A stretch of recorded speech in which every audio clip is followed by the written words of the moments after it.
سلام علیکم، خیلی خوش اومدید. خیلی مخلصم. حسام هستم آقا. یه دونه اسکلپ براتون آوردم، 1 دقیقه‌ای اسمارت مانی، خیلی راحت پرسود. بزنید حالشو ببرید. فقط ریسک بریواردتون رو رعایت کنید که از بین نره، حیف نشه.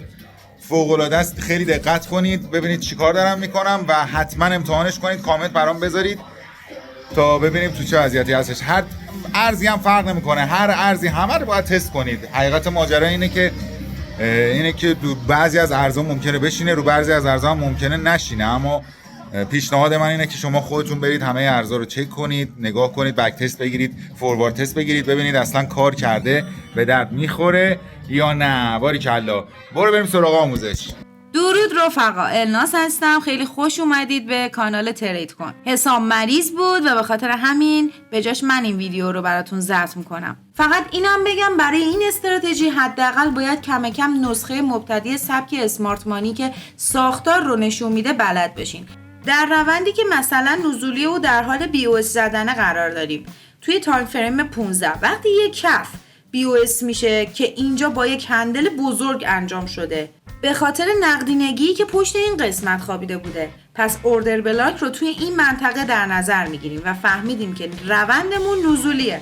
حالا تنها کاری که باید بکنیم اینه که منتظر بمونیم بازار بهش برگرده. وقتی بازار بهش برگشت بعد وارد تایم فریم 1 دقیقه‌ای میشیم. همینطور که میبینین توی 1 دقیقه یک روند پرقدرت صعودی داشته تا به ناحیه‌ای که ما میخوایم برسه. در اینجا وای میسیم تا قیمت تغییر روند بده و اگه نتونه چاک بزنه ما هیچ معامله‌ای نخواهیم داشت. وقتی قیمت کف قبلی ما رو با بدن زد، چاک بازار باز میشه. وقتی چاک بازار باز میشه شاخک‌های ما هم تیز میشه چون اولین تاییدیه رو داریم.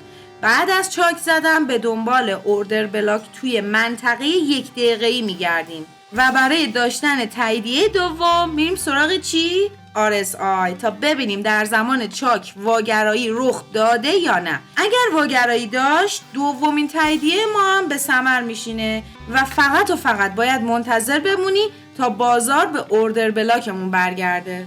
استاپ رو میذاری پشت اوردر بلاک. اولین تارگت میشه BOS ماژورمون که با زدنش خیالمون راحت میشه که بازار به روند نزولی خودش ادامه میده. اگر از این ورود جا موندی هیچ نگران نباش چون توی BOS بعدی باز میتونی اوردر بلاک پیدا کنی تا بازار بهش برگرده و دوباره یه ورود جدید داشته باشی. بچه‌ها اگر استاپتون رو زد اصلا نگران نباشید و دست از تلاش بر ندارید. وقتی مدیریت سرمایه داشته باشین توی این سبک انقدر سودتون زیاده که اون استاپی که میزنه در مقابلش یه نوک سوزنه. پس با یه مبلغ ثابت و بدون اینکه دست به استاپتون بزنید برید جلو. موفق باشین. دوستتون دارم.